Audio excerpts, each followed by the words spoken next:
हमने कैरियोकाइनेसिस का topic start किया हुआ था, जिसमें हम कैरियोकाइनेसिस के स्टेप्स को स्टडी कर रहे हैं।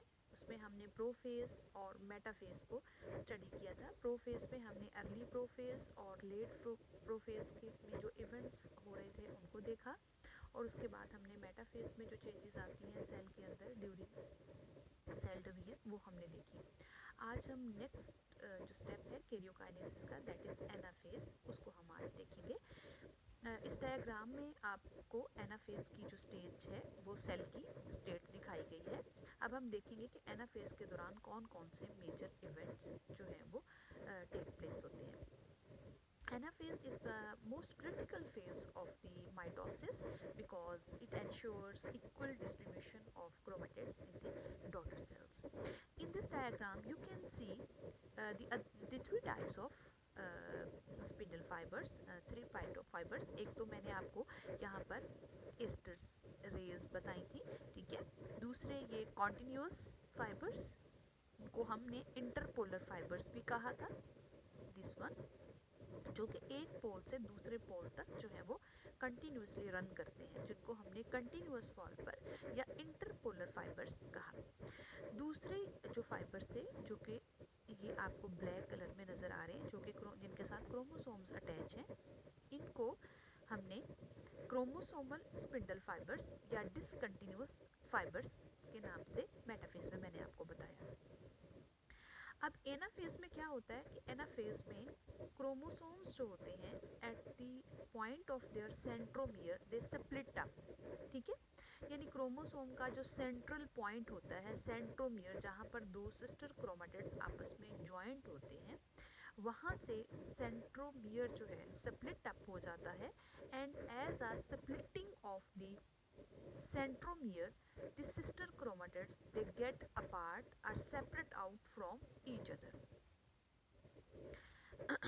and they start to move toward their respective poles, toward their opposite poles. अब इसमें होता क्या है कि सिस्टर क्रोमेटिड्स चूँकि एक दूसरे से अलहदा होते हैं और अलहदा होने के बाद ये अपने रिस्पेक्टिव पोल्स की तरफ जो है वो मूव करते हैं। तो एनाफेज को भी हम दो फेजेस में जो है वो डिवाइड कर सकते हैं। एक अर्ली एनाफेज, जिसमें आपको सिस्टर क्रोमेटिड्स जो हैं वो अभी सेपरेट हुए हुए नज़र आएंगे, लेकिन इक्वेटर पे ही होंगे। और जो लेट एनाफेज होगी उसमें आपको सिस्टर क्रोमेटिड्स अपने अपने पोल्स की तरफ जाते हुए नज़र आएंगे।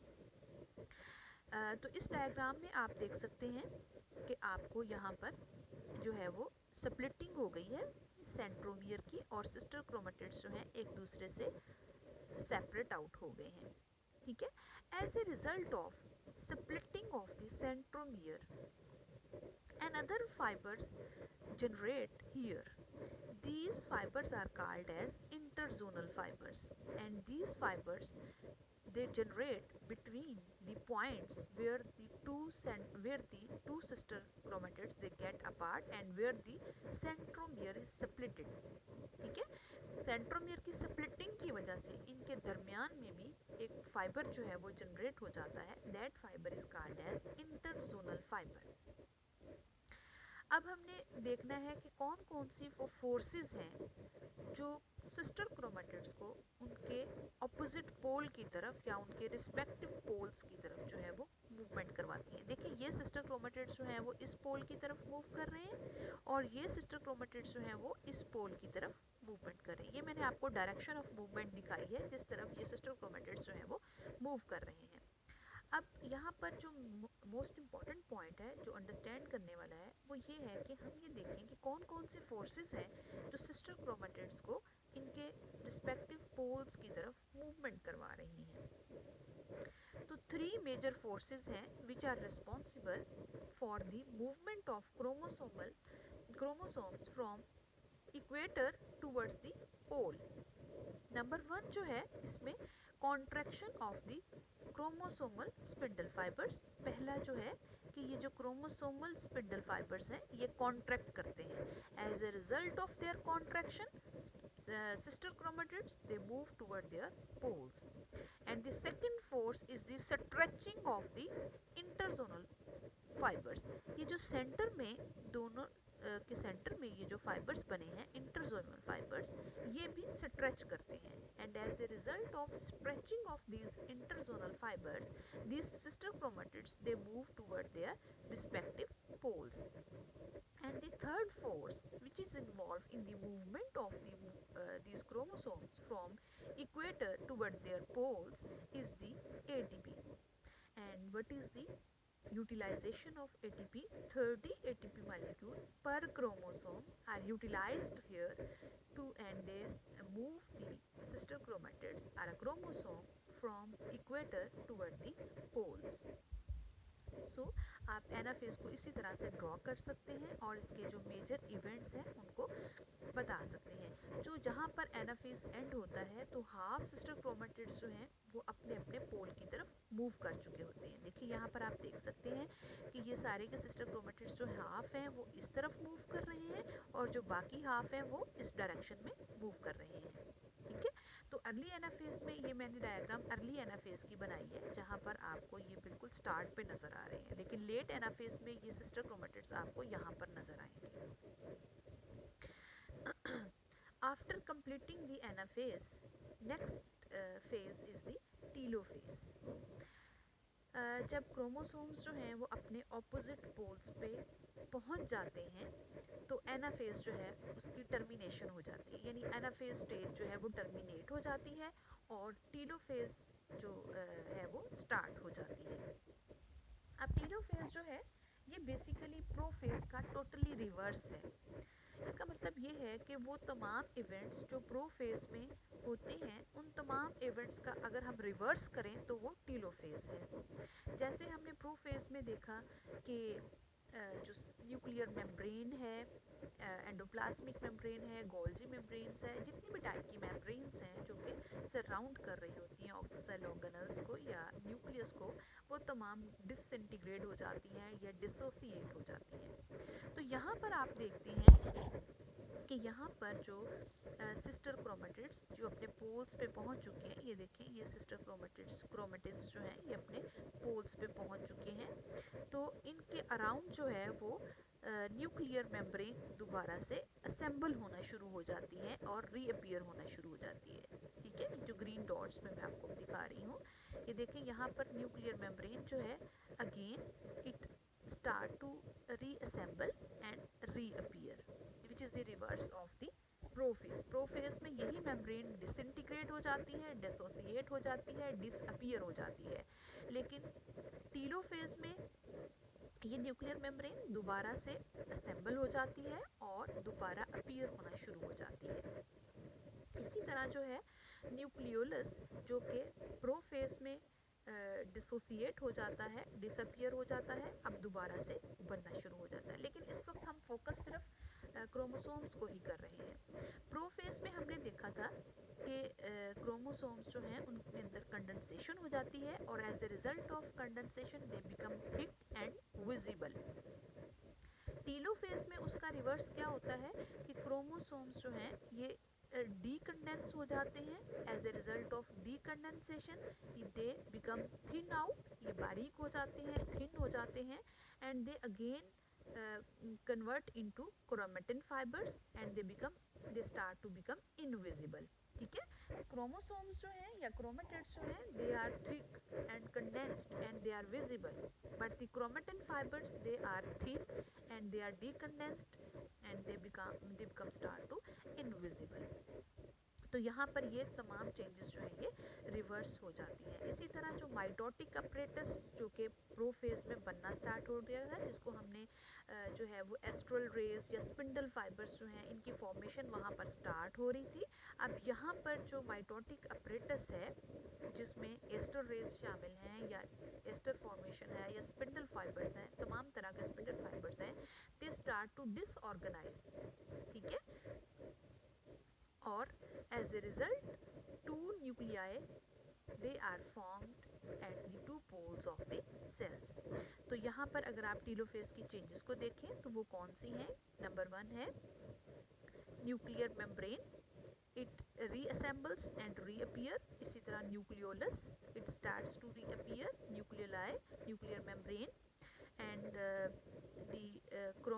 chromosomes, they condense and to form the chromatin fibers, and ester rays and spindle fibers, they start dissociate, disintegrate or disorganize, and as a result of, at the end of telophase, we got a cell having two nuclei at the two poles.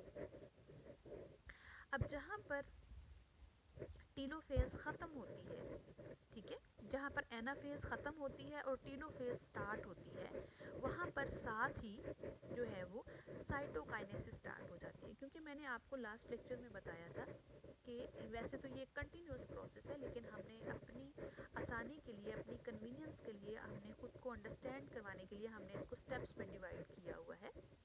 तो पहले जो है वो nucleus divide करता है, जिसको हमने karyokinesis से पढ़ा, जिसकी 4 स्टेजेस हैं, prophase, metaphase, anaphase and telophase. और नेक्स्ट स्टेज में फिर सेल का साइटोप्लाज्म डिवाइड करता है, and that stage is called as cytokinesis.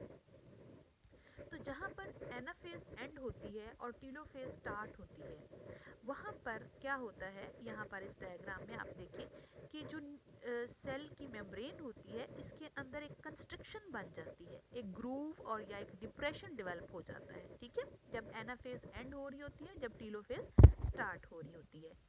अब ये जो ग्रूव है, ये with the passage of time, जैसे जैसे टीलोफेज एंड होती है, तो ये जो ग्रूव होता है ये डीप होता जाता है।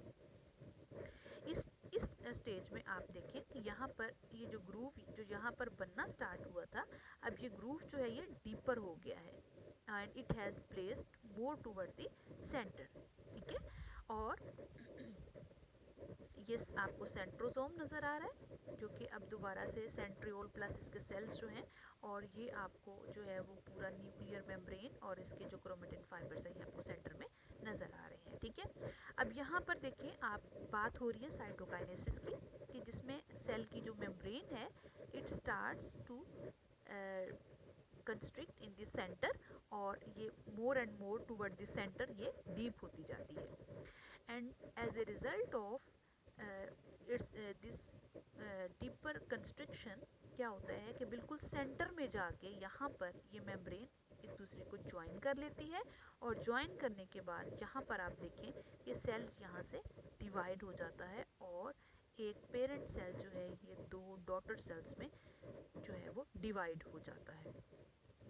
यहाँ पर आपको ये 2 डॉटर सेल्स जो हैं वो नज़र आ रहे हैं, ये इसका सेंट्रोसोम है, ये इसकी न्यूक्लियर मेम्ब्रेन है, जिसके अंदर ये आपको जो है वो 4 क्रोमेटिन फाइबर्स नज़र आ रहे हैं, और ये जो 2 सेल्स बने हैं ये डॉटर सेल्स हैं, which as a result of mitosis जो है इनके अंदर सेम नंबर ऑफ क्रोमोसोम्स है as in their parent sales.